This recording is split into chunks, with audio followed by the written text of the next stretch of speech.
I didn't find a specific page for this, one of the latest topics. I'm looking for this.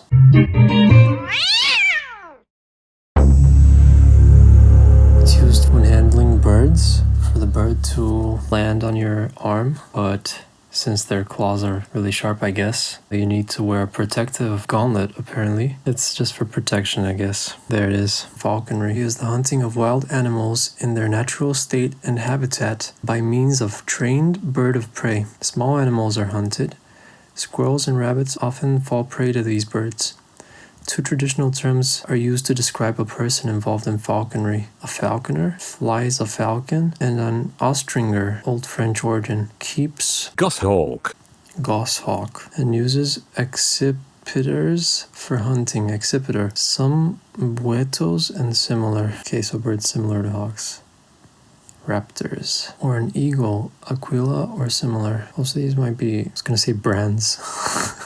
Breeds of birds. In modern falconry, a red-tailed hawk, Bueto jamaicensis, Harris's hawk, Parabueto unicinctus, and peregrine falcon, Falco peregrinus, are some of the more commonly used birds of prey. The practice of hunting with a conditioned falconry bird is also called hawking or game hawking, although the words hawking and hawker have become used so much to refer to petty traveling traders that the terms falconer and falconry now apply to most use of trained birds of prey to catch game. However, any contemporary practitioners still use these words in their original meaning, goshawk. In early English falconry literature, the word falcon referred to a female peregrine falcon only, while the word hawk or hawk referred to a female hawk.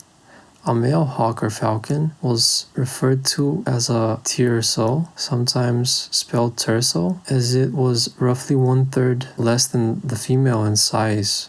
Wow. This traditional Arabian sport grew throughout Europe.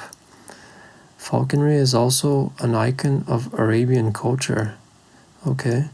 The sacred falcon used by Arabs for falconry is called by Arabs hur, i.e. free bird, where it is used in falconry since very ancient times in the Arabic Peninsula. Sacred falcons are the national bird of the UAE, Saudi Arabia, Qatar, Oman, and Yemen, and have been integral to Arab heritage and culture over 9,000 years. They are the national emblem of many Arabic countries. I had no idea they were rooted within the Arabian world. Owls as well. Let's take a look at what we were initially directed towards. Let's see what hack is. Hacking is a training method that helps young birds of prey reach their hunting potential by giving them exercise and experience. This technique is used to prepare the falcon to become an independent hunter. The sequence of the procedure includes captivity, releasing, flight, and either the falcon will be recaptured for falconry or released into the wild.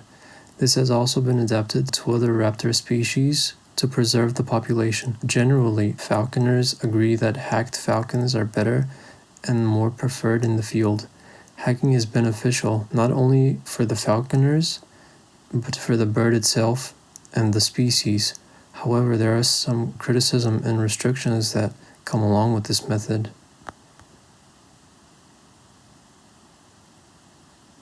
Back to the main topic. Training raptors, or birds of prey, let's take a look, is a complex undertaking. Books containing advice by experienced falconers are still rudimentary at best. Adjective relating to an immature, undeveloped, or basic form, a rudimentary stage of evolution. Many important details vary between individual raptors, species of raptors, and between places and times. The keeping and training of any raptor is strictly and tightly regulated by U.S., state, and federal laws.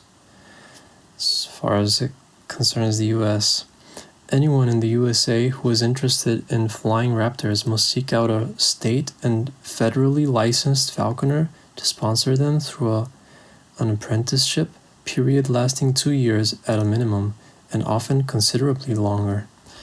So yeah, I wanted to see equipment and down to gauntlets.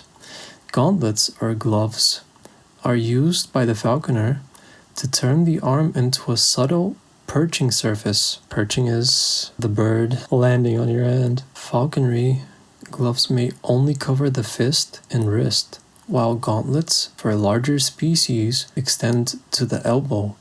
An eagle glove may cover the entire arm and a portion of the chest, or it may be a heavy sheath worn over a standard hawking glove.